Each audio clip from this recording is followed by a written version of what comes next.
नीति दूसरा अध्याय। अथ द्वितीयो अध्यायः। दूसरा अध्याय। मनसा चिंतितम कार्यम, अर्थात मन से सोचे हुए कार्य को वाणी द्वारा प्रकट नहीं करना चाहिए, परंतु मन पूर्वक भली प्रकार सोचते हुए उसकी रक्षा करनी चाहिए और स्वयं चुप रहते हुए उस सोची हुई बात को कार्य रूप में बदलना चाहिए। अनृतम साहसम माया मूर्खत्वमति लुब्धता अशौचत्वम निर्दयत्वम स्त्रीणाम दोषाः स्वभावजाः। झूठ बोलना, बिना सोचे समझे किसी कार्य को प्रारंभ कर देना, दुस्साहस करना, छल कपट करना, मूर्खतापूर्ण कार्य करना, लोभ करना, अपवित्र रहना और निर्दयता, ये स्त्रियों के स्वाभाविक दोष हैं। स्त्रियों में प्रायः ये दोष पाए जाते हैं। वे सामान्य बात पर भी झूठ बोल सकती हैं, अपनी शक्ति का विचार न करके अधिक साहस दिखाती हैं, छल कपट पूर्ण कार्य करती हैं, मूर्खता, अधिक लोभ, पवित्रता तथा निर्दयी अपवित्रता तथा निर्दयी होना, ये ऐसी बातें हैं जो प्रायः स्त्रियों के स्वभाव में होती हैं। ये स्त्रियों के स्वाभाविक दोष हैं, अर्थात अधिकांश स्त्रियों में ये होते हैं। अब तो स्त्रियां शिक्षित होती जा रही हैं, समय बदल रहा है, लेकिन आज भी अधिकांश अशिक्षित स्त्रियां इन दोषों से युक्त हो सकती हैं। इन दोषों को स्त्री की समाज में स्थिति और उसके परिणाम स्वरूप बने उसके मनोविज्ञान के संदर्भ में देखना चाहिए। भोज्यम भोजन शक्तिश्च रतिशक्तिवरांगना विभवो दान शक्तिश्च नाल्पस्य तपसः फलम। भोजन के लिए अच्छे पदार्थों का प्राप्त होना, उनके खाकर पचाने की शक्ति होना, सुंदर स्त्री का मिलना, उसके उपभोग के लिए काम शक्ति होना, धन के साथ साथ दान देने की इच्छा होना, ये बातें मनुष्य को किसी महान तप के कारण प्राप्त होती हैं।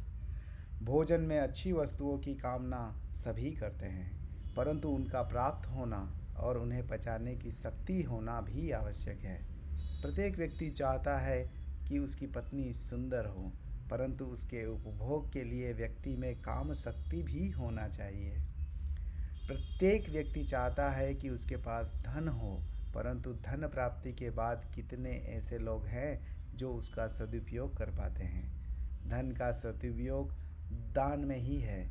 अच्छी जीवन संगिनी, शारीरिक शक्ति, पौरुष एवं निरोगता, धन तथा वक्त, जरूरत पर किसी के काम आने की प्रवृत्ति आदि पूर्व जन्मों में किसी शुभ कार्य कर्मों के द्वारा ही प्राप्त होते हैं। तपसः फलम का अर्थ है कठोर परिश्रम, कठोर श्रम और आत्मसंयम। यस्य पुत्रो वशीभूतो भार्या छंदागुण अनुगामिनी विभवे यश्च संतुष्टस्य स्वर्ग इहेव ही। जिसका बेटा वश में रहता है, पत्नी पति की इच्छा के अनुरूप कार्य करती है, और जो व्यक्ति धन के कारण पूरी तरह संतुष्ट है, उसके लिए पृथ्वी ही स्वर्ग के समान है। प्रत्येक व्यक्ति संसार में सुखी रहना चाहता है, यही तो स्वर्ग है। स्वर्ग में भी सभी प्रकार के सुखों का उपभोग करने की कल्पना की गई है। इसके बारे में चाणक्य कहते हैं कि जिसका पुत्र वश में है, स्त्री जिसकी इच्छा के अनुसार कार्य करती है, जो अपने कमाए धन से संतुष्ट है, जिसे लोभ लालच और अधिक कमाने की चाह नहीं है, ऐसे मनुष्य के लिए किसी अन्य प्रकार के स्वर्ग की कल्पना करना व्यर्थ है। स्वर्ग तो वह जाना चाहेगा जो यहाँ दुखी हो। ते पुत्रा ये पितु भक्ता स पिता यस्तु पोषकः तन्मित्रम यस्य विश्वासः सा भार्या यत्र निर्वृत्ति है। पुत्र उन्हें ही कहा जा सकता है जो पिता के भक्त होते हैं। पिता भी वही है जो पुत्रों का पालन पोषण करता है।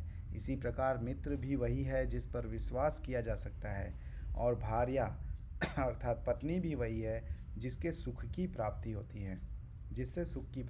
है। चाणक्य का मानना है कि वही गृहस्थ सुखी है जिसकी संतान उसके वश में है और उसकी आज्ञा का पालन करती है। यदि संतान पिता की आज्ञा का पालन नहीं करती तो घर में क्लेश और दुख पैदा होता है। चाणक्य के अनुसार पिता का भी कर्तव्य है कि वह अपनी संतान का पालन पोषण भली प्रकार से करे।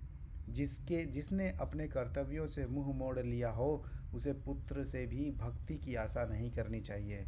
इसी प्रकार मित्र के विषय में चाणक्य का मत है कि ऐसे व्यक्ति को मित्र कैसे कहा जा सकता है जिस पर विश्वास नहीं किया जा सकता, और ऐसी पत्नी किस काम की जिससे किसी प्रकार का सुख प्राप्त न हो तथा जो सदैव ही क्लेश करके घर में अशांति फैलाती हो। परोक्षे कार्यहंतारं प्रत्यक्षे प्रियवादिनं वर्जयेत्तादृशं मित्रं विषकुंभम पयोमुखम। जो पीठ पीछे कार्य को बिगाड़े और सामने होने पर मीठी मीठी बातें बनाए, ऐसे मित्र को उस घड़े के समान त्याग देना चाहिए जिसके मुंह पर तो दूध भरा हुआ है परंतु अंदर विष हो। जो मित्र सामने चिकनी चुपड़ी बातें बनाता हो और पीठ पीछे उसकी बुराई करके कार्य को बिगाड़ देता हो, ऐसे मित्र को त्याग देने में ही भलाई है। चाणक्य कहते हैं कि वह उस बर्तन के समान है जिसके ऊपर के हिस्से में दूध भरा है परंतु अंदर विष भरा हुआ हो। ऊपर से मीठे और अंदर से दुष्ट व्यक्ति को मित्र नहीं कहा जा सकता। यहाँ एक बात विशेष रूप से ध्यान देने की है कि ऐसा मित्र आपके व्यक्तिगत और सामाजिक वातावरण को भी आपके प्रतिकूल बना देता है। न विश्वसेत कुमित्रे च मित्रे चापि न विश्वसेत कदाचित कुपितम मित्रम सर्वगुह्यम प्रकाशयेत। जो मित्र खोटा है उस पर विश्वास नहीं करना चाहिए और जो मित्र है उस पर भी अति विश्वास नहीं करना चाहिए, क्योंकि ऐसा हो सकता है कि वह मित्र कभी नाराज होकर सारी गुप्त बातें प्रकट कर दे।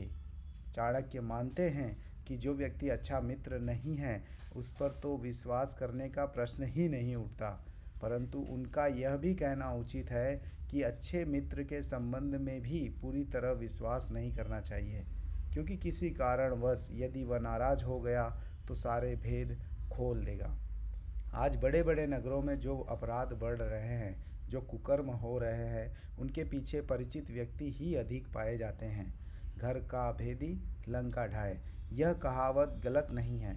जो बहुत अच्छा मित्र बन जाता है वह घर के सदस्य जैसा हो जाता है। व्यक्ति भावुक होकर उसे अपने सारे भेद बता देता है। फिर जब कभी मन मुटाव उत्पन्न होते हैं तो वह कथित मित्र ही सबसे ज़्यादा नुकसान देने वाला सिद्ध होता है। ऐसा मित्र जानता है आपके मर्म स्थल कौन से हैं। घर में काम करने वाले कर्मचारी के बारे में भी इस प्रकार की सावधानी रखना आवश्यक है। मनसा चिंतितं कार्यं वाचा नैव प्रकाशयेत् मंत्रेण रक्षयेद गूढ़ं कार्ये च अपि नियोजयेत्। मन से सोचे हुए कार्य को वाणी द्वारा प्रकट नहीं करना चाहिए, परंतु मन पूर्वक भली प्रकार सोचते हुए उसकी रक्षा करनी चाहिए और चुप रहते हुए उसे उस सोची हुई बात को कार्य रूप में बदलना चाहिए।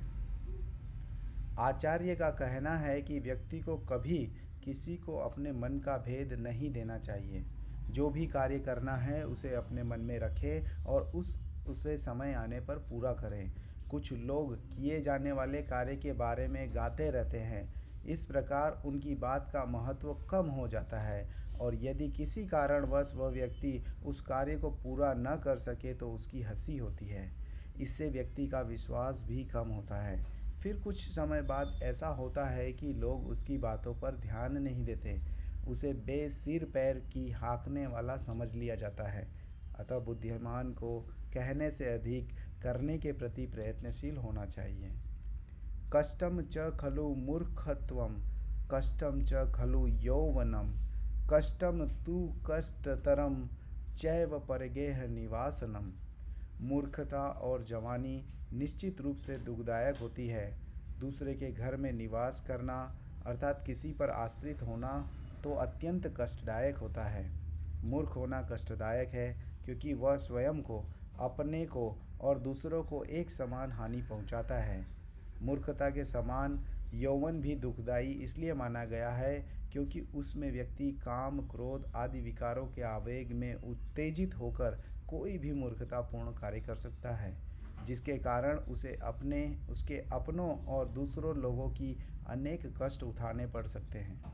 चाणक्य कहते हैं कि ये बातें तो कष्टदायक है ही, परंतु इनसे भी अधिक कष्टदायक है दूसरे के घर में रहना, क्योंकि दूसरे के घर में रहने से व्यक्ति की स्वतंत्रता समाप्त हो जाती है, जिससे व्यक्तित्व का पूर्ण रूप से विकास नहीं हो पाता। शैले शैले न माणिक्यम मोतिकम न गजे गजे साधवो न ही सर्वत्र चंदनम न वने वने। सभी पहाड़ों पर रत्न और मणियाँ नहीं मिलती, न ही प्रत्येक हाथी के मस्तक में गजमुक्ता नामक मणि होती है। प्रत्येक वन में चंदन भी उत्पन्न नहीं होता। इसी प्रकार सज्जन पुरुष सब स्थानों पर नहीं मिलते। आचार्य चाणक्य के अनुसार प्रत्येक स्थान पर सब कुछ उपलब्ध नहीं होता। विशिष्ट वस्तुएं विशिष्ट स्थानों पर ही होती हैं। उन्हें वहीं ढूंढना चाहिए और उसी के अनुसार उनका मूल्यांकन भी करना चाहिए। माणिक्य एक लाल रंग का बहुमूल्य रत्न होता है, जो सभी पर्वतों पर अथवा खानों में प्राप्त नहीं हो सकता। ऐसी मान्यता है कि विशिष्ट हाथियों के माथे में एक बहुमूल्य मोती होता है।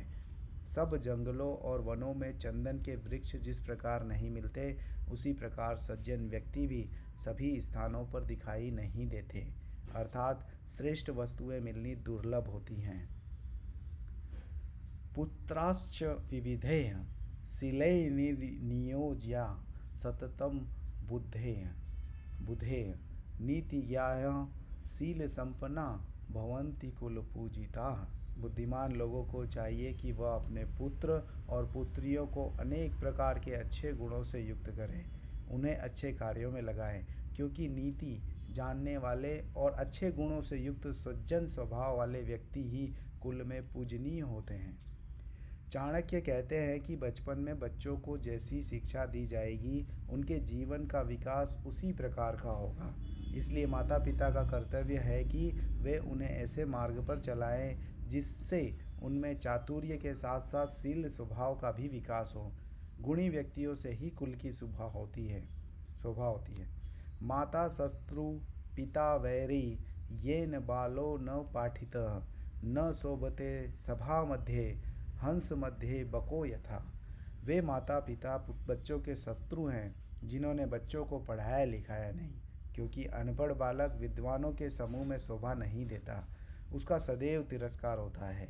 विद्वानों के समूह में उसका अपमान उसी प्रकार होता है जैसे हंसों के झुंड में बगलों की स्थिति होती है। केवल मनुष्य जन्म लेने से ही कोई बुद्धिमान नहीं हो जाता, उसके लिए शिक्षित होना अत्यंत आवश्यक है। शक्ल सूरत आकार प्रकार तो सभी मनुष्यों का एक जैसा होता है, अंतर केवल उनकी विद्वता से ही प्रकट होता है।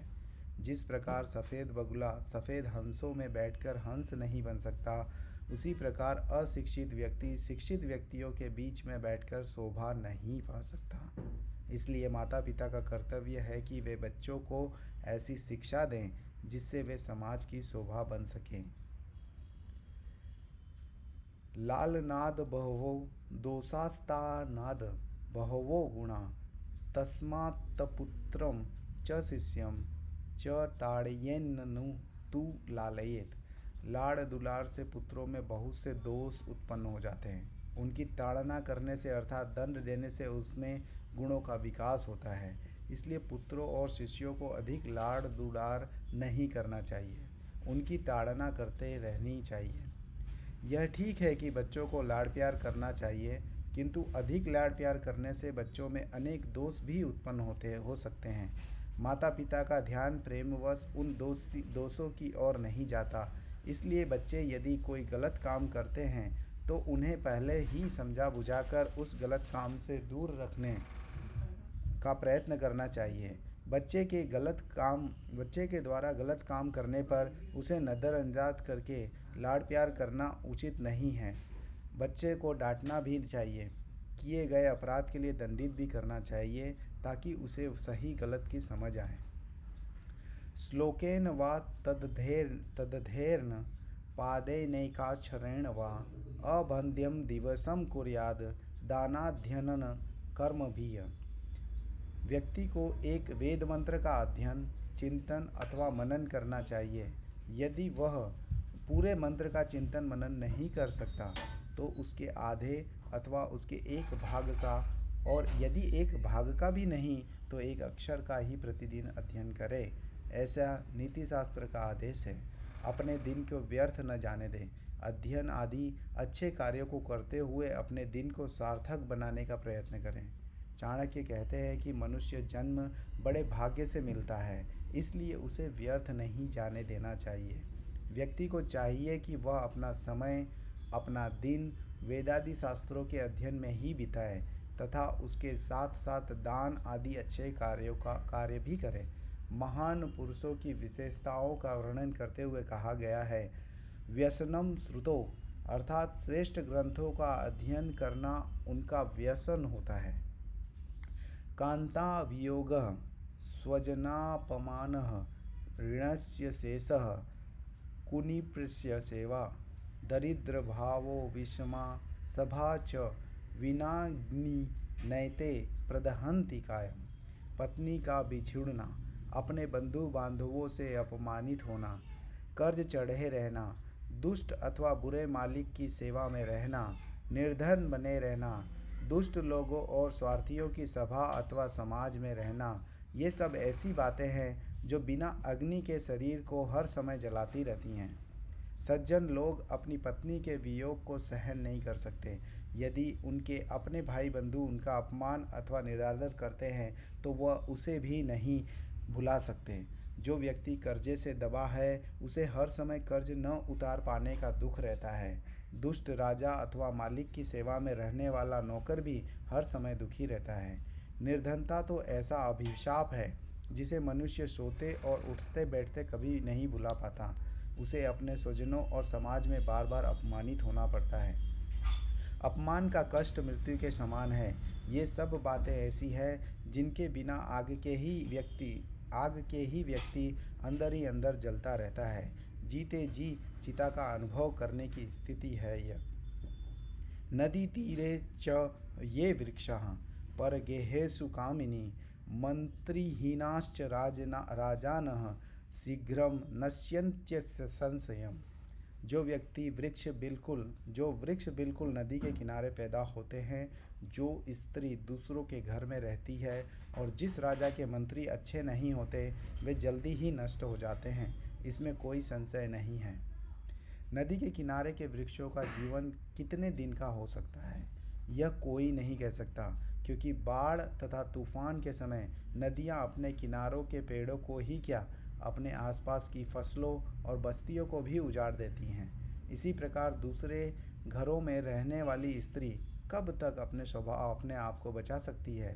जिस राजा के पास अच्छी सलाह देने वाले मंत्री नहीं होते, वह कब तक अपने राज्य की रक्षा कर सकता है। अर्थात ये सब निश्चयपूर्वक जल्दी ही नष्ट हो जाते हैं। बलम विद्या च विप्राणानां राज्ञां सैन्यं बलम तथा बलम वित्तं च वैश्यानां शूद्राणां परिचर्यकम्। ब्राह्मणों का बल विद्या है, राजाओं का बल उनकी सेना, व्यापारियों का बल उनका धन है और शूद्रों का बल दूसरों की सेवा करना है। ब्राह्मणों का कर्तव्य है कि विद्या ग्रहण करें। राजाओं का कर्तव्य यह है कि सैनिकों द्वारा वे अपने बल को बढ़ाते रहें। वैश्यों को चाहिए कि वे पशुपालन और व्यापार द्वारा धन बढ़ाएं। शूद्रों का बल सेवा है। चाणक्य के इस श्लोक में चारों वर्णों के कर्तव्यों की ओर संकेत किया गया है। उनके अनुसार चारों वर्णों को अपने अपने कार्यों में निपुण होना चाहिए। समाज में किसी की स्थिति कम नहीं है। समय के अनुसार परिस्थितियां बदलती हैं। संभवतः किसी समय जन्म के अनुसार चारों वर्ण माने जाते रहे हो, परंतु तथ्य यह है कि वर्णों की मान्यता कार्यों पर निर्भर करती हैं। इसलिए किसी भी कुल में जन्म लेने वाला व्यक्ति शिक्षा के क्षेत्र में है तो उसे ब्राह्मण ही माना जाएगा।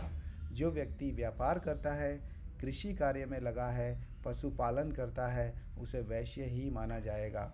जो सेना में भर्ती है अथवा सेना से संबंधित कार्य कर रहा है उसे क्षत्रिय कहा जाएगा। शेष व्यक्ति शूद्रों की श्रेणी में आते हैं। शूद्र भी शिक्षित हो सकता है, परंतु किसी भी वर्ण में पैदा हुआ व्यक्ति जो लोगों की सेवा के कार्य में लगा है उसे शूद्र माना जाएगा। शूद्र का अर्थ नीच नहीं है। आज्ञा पालन की भावना शूद्र का विशेष गुण है। प्रायः इस श्रेणी के लोग मानसिक रूप से संतुष्ट होते हैं। निर्धनम पुरुषम वैश्या प्रजा भग्नम नृपम त्यजेत खगावीत फलम वृक्षम भुक्त्वा चाभ्यागता गृहम। वैश्या निर्धन पुरुष को प्रजा पराजित राजा को, पक्षी फलहीन वृक्षों को और अचानक आया हुआ अतिथि भोजन करने के बाद घर को त्याग कर चले जाते हैं।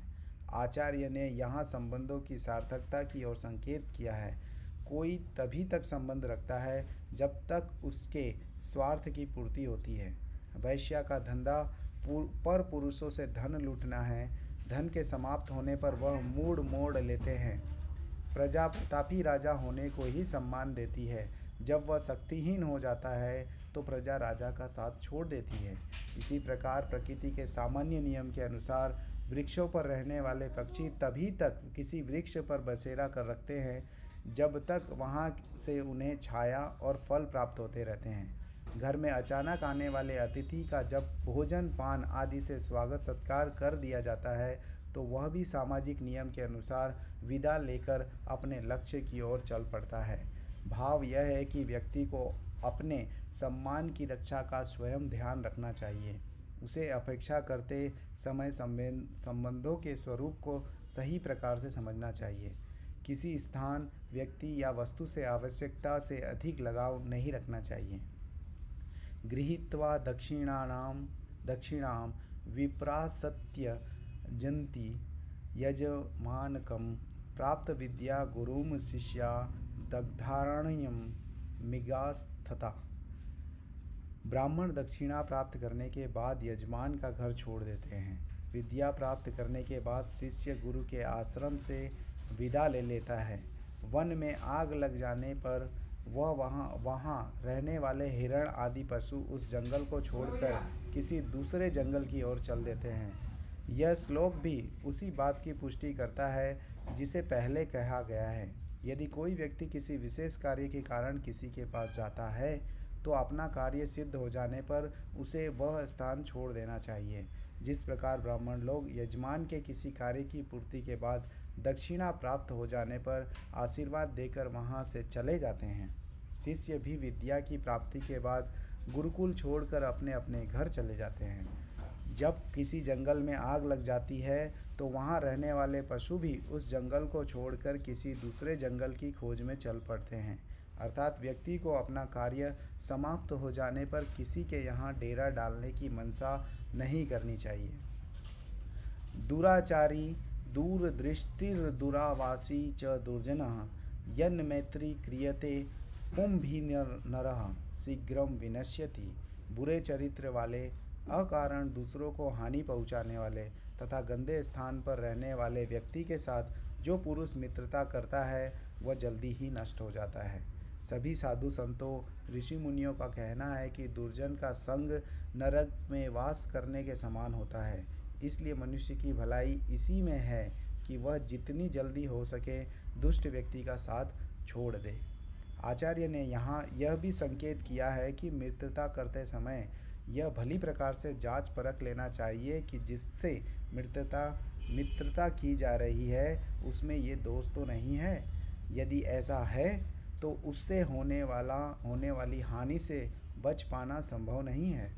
इसलिए ज़्यादा अच्छा है कि उससे दूर ही रहा जाए। समाने शोभते प्रीतिः राज्ञी सेवा च शोभते वाणिज्यम व्यवहारेषु दिव्या स्त्री शोभते गृह। प्रेम व्यवहार बराबरी वाले व्यक्तियों में ही ठीक रहता है। यदि नौकरी करनी ही हो तो राजा की नौकरी करनी चाहिए। कार्य अथवा व्यवसाय में सबसे अच्छा काम व्यापार करना है। इसी प्रकार उत्तम गुणों वाली स्त्री की शोभा घर में ही है। अपनी बराबरी वाले व्यक्ति से प्रेम संबंध शोभा देता है। असमानता सामने आए बिना नहीं रहती। तब प्रेम शत्रुता में बदल जाता है। इसलिए क्यों न पहले ही ध्यान रखा जाए। इसी प्रकार यदि व्यक्ति को नौकरी तथा किसी सेवा में कार्य में जाना है तो उसे प्रयत्न करना चाहिए कि सरकारी सेवा प्राप्त हो, क्योंकि उसमें एक बार प्रवेश करने पर अवकाश प्राप्त होने तक किसी विशेष प्रकार का झंझट नहीं रहता। फिर वह निर्दिष्ट नियमों से संचालित होता है, न कि किसी विशेष व्यक्ति के आदेशों से। यदि अन्य कार्य करना पड़े तो व्यक्ति अपना ही कोई रुचि का व्यापार करे। गुण युक्त स्त्री से घर की शोभा है और घर में अपनी मर्यादाओं और कर्तव्यों का पालन करते हुए स्त्री भी अपने सद्गुणों की रक्षा कर सकती है। अध्याय का सार। इस अध्याय के प्रारंभ में ही स्त्रियों की ओर ध्यान दिलाया गया है। देखा जाए तो दोष तो सभी में होता है। कुछ के पास अनेक पदार्थ होते हैं, परंतु वे या तो उनका उपभोग नहीं जानते अथवा फिर उनमें उपभोग की शक्ति ही नहीं होती। इस अध्याय में यह भी बताया गया है कि कौन सा परिवार सुखी रहता है। सुखी उसी परिवार को प्राप्त होती है जहाँ सब एक दूसरे का सम्मान करते हैं, एक दूसरे में श्रद्धा रखते हैं, अर्थात पुत्र को पिता और पिता को पुत्र का ध्यान रखना चाहिए। यह संसार बड़ा विचित्र है। कुछ लोग ऐसे भी होते हैं जो सामने तो मीठी मीठी बातें करते हैं परंतु पीठ पीछे बुराइयां करते हैं। ऐसे लोगों से बचना चाहिए। चाणक्य तो यहाँ तक कहते हैं कि मन से सोची हुई बात का वाणी से भी उल्लेख नहीं करना चाहिए, अर्थात अपना रहस्य अपने मित्र को भी नहीं बताना चाहिए। मूर्खता तो कष्टदायक होती ही है। जवानी और दूसरे के घर में आश्रित होकर रहना भी भारी दुख देने वाला होता है। उसके साथ यह भी ध्यान में रखना चाहिए कि श्रेष्ठ और उत्तम वस्तुएं तथा सज्जन लोग सब स्थानों पर प्राप्त नहीं होते। चाणक्य ने बार बार इस बात पर जोर दिया है कि माता पिता को चाहिए कि वे अपनी संतान को गुणवान बनाएं, उनका ध्यान रखें और उन्हें बिगड़ने न दें।